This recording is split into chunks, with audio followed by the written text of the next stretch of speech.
చూస్తారు. సరి అయిన సమయంలో పాలకులు సరి అయినటువంటి నిర్ణయాలు తీసుకుంటారు.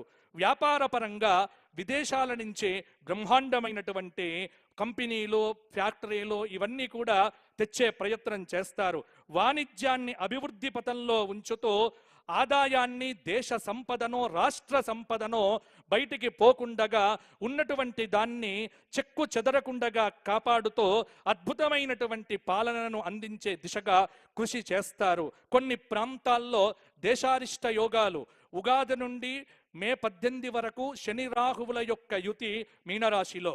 కాబట్టి పరిపాలన అంత ఏదో నల్లేరు మీద నడకగా ఉండదు. ప్రతి విషయంలో ఆచితూచిగా ముందుకు వెళితే అద్భుతమైన ఫలితాలు దక్కుతాయి. కాబట్టి కష్టపడితేనే ఫలితము.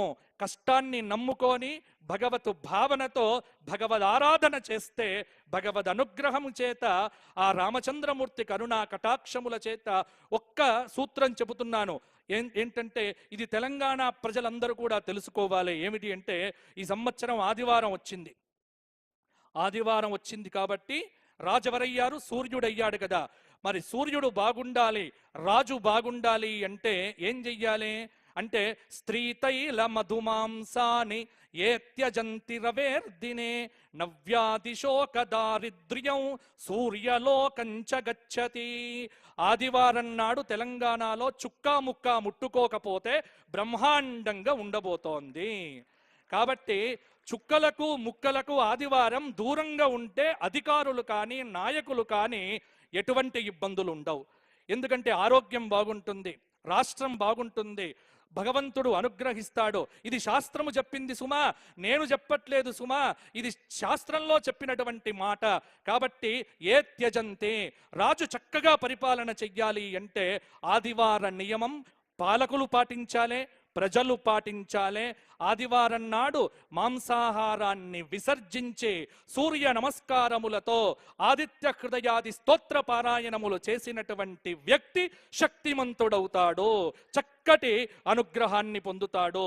ఇక రెండవది ఏమిటి అంటే ఉగాది నుండి రాహుకేతువుల మధ్య మిగతా గ్రహముల యొక్క స్థితి కారణంగా పంటలకు కల్తీ చీడ పట్టవచ్చు. కాబట్టి అవినీతి నిరోధక శాఖ వాళ్ళు కావచ్చు, లేకపోతే కల్తీలను కనిపెట్టేటువంటి శాఖలు కావచ్చు, వాళ్ళు చాలా పని పెట్టుకొని వారు ఉంటేనే కార్యక్షేత్రంలో పంటలు బాగా పండుతాయి. నకిలీ విత్తనాల గొడవ ఎక్కువ కావచ్చు. విత్తనం బాగా అందితేనే రైతు రాజవుతాడు, రైతు రాజైతేనే మన రాష్ట్రం బాగుంటుంది. కాబట్టి తెలంగాణ తల్లి చేతిలో అద్భుతమైనటువంటి మనం బతుకమ్మను చూడాలి అంటే మనందరిని బతికించే ఆ బతుకమ్మ తల్లి చక్కగా మంచి పంటలను పండించాలి.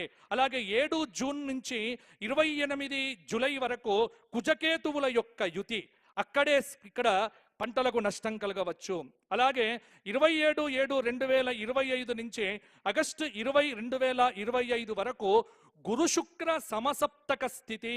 వింధ్య పర్వతం, కావేరీ నదిల మధ్య కొంత ప్రజలు బయటికి వెళ్తే బాగుంటుంది, అక్కడ విపరీతమైనటువంటి ఇబ్బందులు వచ్చే అవకాశం ఉంది. అలాగే జూన్ 13 నుండి నవంబర్ 28 వరకు మీనరాశిలో శని వక్రాన్ని పొందుతూ ఉన్నాడు.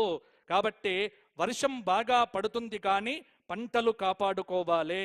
ఈ సంవత్సరం ఎర్ర భూముల్లో పంటలు వేసే వారికి కందులు, మిర్చి, అలాగే ఎంతసేపు వరి వరి వరి అని కాకుండా మిగతా చక్కటి పంటలో వాతావరణ శాఖ అనుకూలతను తెలుసుకొని వేస్తే కనుక మృగశిర కార్త్రే, ఆర్ద్ర కార్త్రే చక్కటి వర్షాలు కూడా కురిపించే అవకాశం ఉన్నది. 17/3/2026 వరకు ఫిబ్రవరి 7, 2026 నుండి మకర రాశిలో చాతుర్గ్రహ కూటమి, ఫిబ్రవరి 13, 2026 నుండి మార్చి నెల 17, 2026 వరకు కుంభరాశిలో చాతుర్గ్రహ కూటమి. కాబట్టి ఇక్కడ గ్రస్తోతిత చంద్రగ్రహణము కొన్ని ప్రభావాలను సూచించబోతూ ఉన్నది. వెరసి ఈ సంవత్సరం వర్షాలకు ఇబ్బంది లేదు, పరిపాలనకు ఇబ్బంది లేదు.